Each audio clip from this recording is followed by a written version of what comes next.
opening the door for a flank attack. This establishes immediate territorial advantage on the queen side.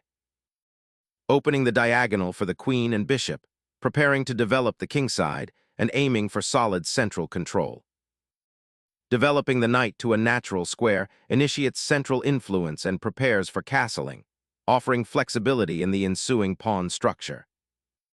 Knight development, establishing a presence in the center and preparing for pawn structure development.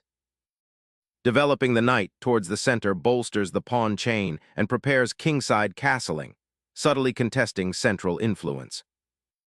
Instantly challenging white's central grip, this pawn thrust injects immediate tension, forcing a decision on how to resolve the central pawn structure. Asserting central space, this pawn push opens lines and challenges black's pawn chain, dictating the game's thematic struggle. Developing the knight to d7 is a solid choice, reinforcing the center and preparing for the eventual d-pawn push, aiming for queenside expansion. Solidifying the center and preparing a kingside pawn advance, it opens avenues for the bishop. Proactively securing the queenside b5 square, this move prepares for a potential pawn storm or a gradual buildup of queenside influence. Pushing c5 aggressively claims more central space, cramping black's queenside development. Solidifying the pawn chain and preparing to challenge white's central space. The knight embarks on a curious journey, aiming to perhaps support a future b5 push or redeploy to a more active square like c2. A bold maneuver, this knight boldly seeks out central influence, eyeing d2 and potentially disrupting white's carefully constructed pawn chain. Developing the bishop here squarely challenges black's overextended knight and prepares for kingside castling, creating a dynamic battleground. Boldly challenging the pawn chain opens a dynamic battleground, forcing a strategic reassessment of central control and piece activity. Challenging the central pawn structure with knight repositioning aims to exploit black's pawn on e5. Exchanging the knight clarifies the central pawn structure, aiming to open lines for piece activity on the king side. Reclaiming the center with the bishop solidifies the pawn chain's integrity.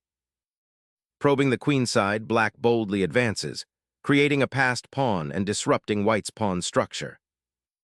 Developing the bishop here aims to escape the pawn chain's grip and prepare for queenside activity.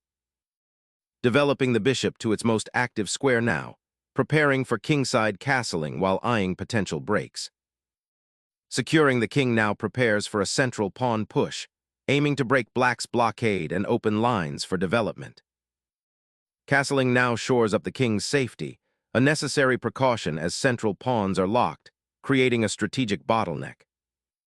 Striking at the advanced pawn with f3 prepares a pawn storm and aims to seize central space by challenging black's e4 pawn. Black challenges white's pawn chain, aiming to open lines and activate pieces against the king side. Opening the f-file now offers immediate tactical possibilities and disrupts black's central pawn structure, potentially creating attacking chances. Opening the e-file presents immediate attacking avenues, but requires careful king safety consideration. A strategic decision to open the f-file, aiming for greater attacking potential against black's king, while potentially simplifying into a more favorable endgame structure. Recapturing with the queen reopens the diagonal for her and prepares to contest the central files, though it does expose the monarch slightly. Securing the queenside pawn majority while untangling the bishop from its prior cramping. The knight returns to a more active square, eyeing the weakened dark squares and preparing for a potential kingside attack. Targeting black's queenside rook and potentially creating an open file for the bishop's future activity. Reconnecting the minor pieces establishes a more cohesive defensive unit and prepares for future pawn advances on the king side. Instantly reasserting queenside pressure, the queen targets the isolated c6 pawn, aiming to disrupt black's pawn chain and create new avenues of attack. Intending to disrupt white's queenside battery, black seeks to exchange pieces and ease the pressure. Unleashing the bishop sacrifices queenside space for central initiative, potentially opening lines against black's king. Recapturing with the knight opens up the g-file for potential future pressure against the white king. Gaining central space by threatening the pinned knight on g4 offers white a clear advantage. Relocating the queen to f7 safeguards the e4 pawn's advance, eyeing potential weaknesses on the queen side. Dislodging the knight from its influential g4 square creates breathing room for white's queen side. Unleashing the bishop to g4, black aims to disrupt white's kingside pawn structure and potentially initiate a queenside initiative. Sacrificing the pawn to break open the h-file and launch a swift attack against black's castled king. Doubling pawns on the king side creates a structural weakness, but it also opens a critical file for potential counterplay. Fortifying the pawn chain's base creates an imposing pawn wall, yet it potentially isolates the king. Opening the g-file here creates immediate chaos, exposing your king's flank to relentless pressure. A bold pawn sacrifice to open lines, potentially exposing black's king for a sudden attack. Unveiling the king's peril, this gambit opens lines for white's queen and bishop. Seeking respite from the looming dark-squared bishop's influence, the king cautiously steps aside. Reopening the rook file offers dynamic counterplay and challenges white's central pawn structure, injecting crucial activity into black's position. Reclaiming the open file, white prepares to pressure the queenside pawns and exploit black's somewhat exposed king. Instantly escalating the tactical storm, this pawn thrust aggressively disrupts white's structure. Seeking to unblock the queen's diagonal assault, white aims to reassert central influence. Solidifying the king's safety, this maneuver prepares for potential counterplay and avoids immediate pawn weaknesses. Unifying the queen and rooks can pressure the exposed black king. Capturing the pawn creates a queenside pawn storm and opens the g-file, threatening white's king. This maneuver establishes pressure along the g-file, aiming to exploit the weakened kingside structure and create mating threats. A bold attempt to exploit the open king file, but it leaves the queen exposed to potential harassment. Reactivating the knight to centralize and prepare for pawn advances on the queen side. The rook infiltrates, aiming to dominate the f-file and pressure white's queenless position. Shifting the knight to d1 prepares a potential kingside pawn storm and offers flexibility in piece deployment. Reorganizing pieces to support a potential kingside attack, or perhaps to defend against white's advancing pawns. Unlocking the passed pawn's potential becomes white's primary objective now. Unleashing the rook onto the g-file presents an immediate threat to white's king position. Opening the king's diagonal, forcing the queen to a less active square and threatening discovery. The black king, now exposed on the 7th rank, desperately seeks refuge from the impending thunder on the open files. Initiating a decisive exchange to simplify into a winning material advantage. Exchanging the last pawn on the king side significantly opens lines and signals, a transition towards a more open, potentially tactical, endgame where the king's safety will be paramount. Unleashing the king offers unexpected counterplay, aiming to activate it in this wild, material-even exchange. Focusing the queen to create threats on the open files is a logical attempt to gain activity. Protecting the monarch is paramount as the endgame crystallizes. This provides breathing room. Probing the king's safety, black initiates a risky maneuver to activate their monarch amidst white's queenside pressure. Unleashing the queen's offensive potential, aiming to exploit the open files and unsettled king. Shifting the queen aggressively might overlook black's active rook on the g-file and the king's exposed position.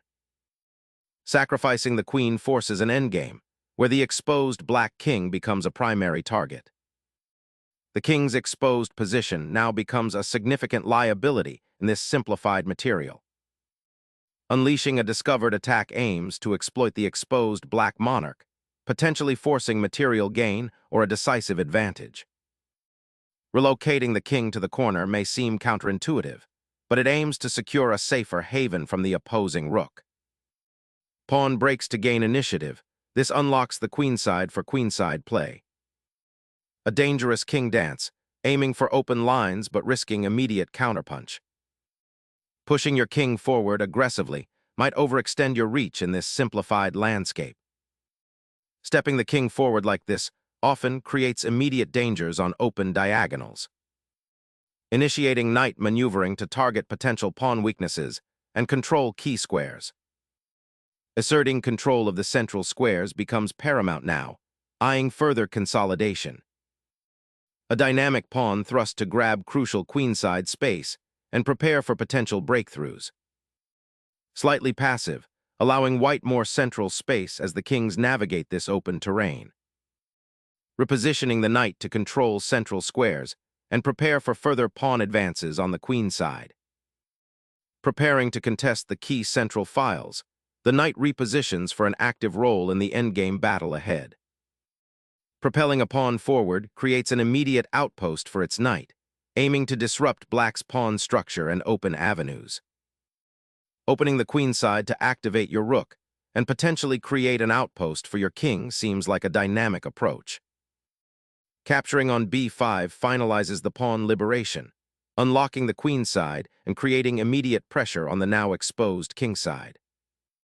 Sensing an endgame shift, black seeks to activate its king, preparing for a central march.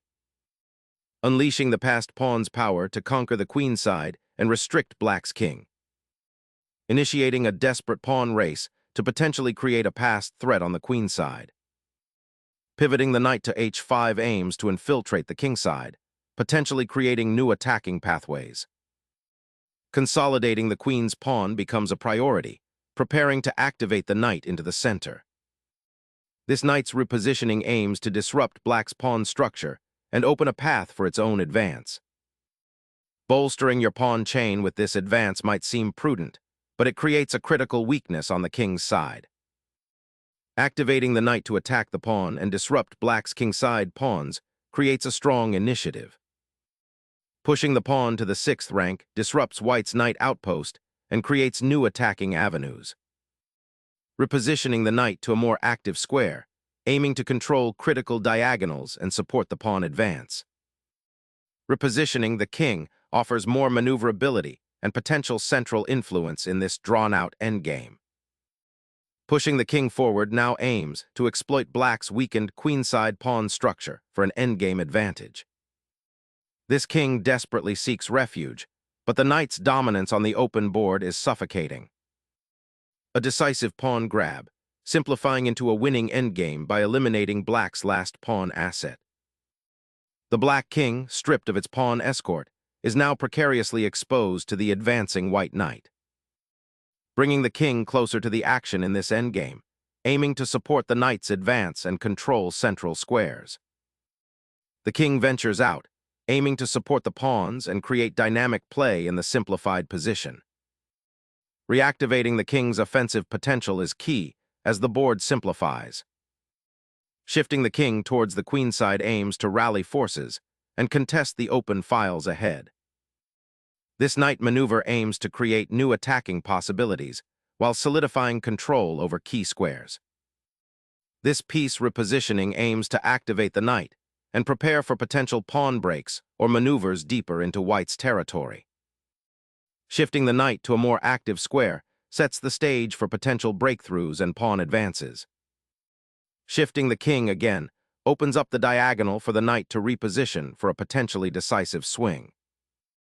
Aggressively advancing the knight to the edge of the board, aiming to disrupt black's king safety. Actively seeking an outpost for the knight on the queen side, aiming to disrupt white's pawn structure and create counterplay. Cleverly exploits the exposed black king, forcing a critical confrontation and sacrificing material for tempo. Relocating the monarch to safety is paramount as white's knight probes for weaknesses. Steering the knight towards the queen side opens avenues for potential outposts. Recapturing the knight with the king solidifies his central presence and prepares to contest the open files. Exposing the black king to a forced march, this knight's check creates an unavoidable path to checkmate or significant material loss. Black concedes the central outpost to white's knight, sacrificing king safety for a futile attempt to stabilize the pawn structure. Securing the knights return to an active central square to probe black's weakened pawn structure. Seeking refuge for the king on the queen side, a desperate attempt to escape white's knight blockade. Reactivating the king initiates a crucial endgame pursuit, aiming to corner the black monarch. Relocating the king to b8 aims to evade immediate threats, but it offers little defensive support against white's encroaching knight.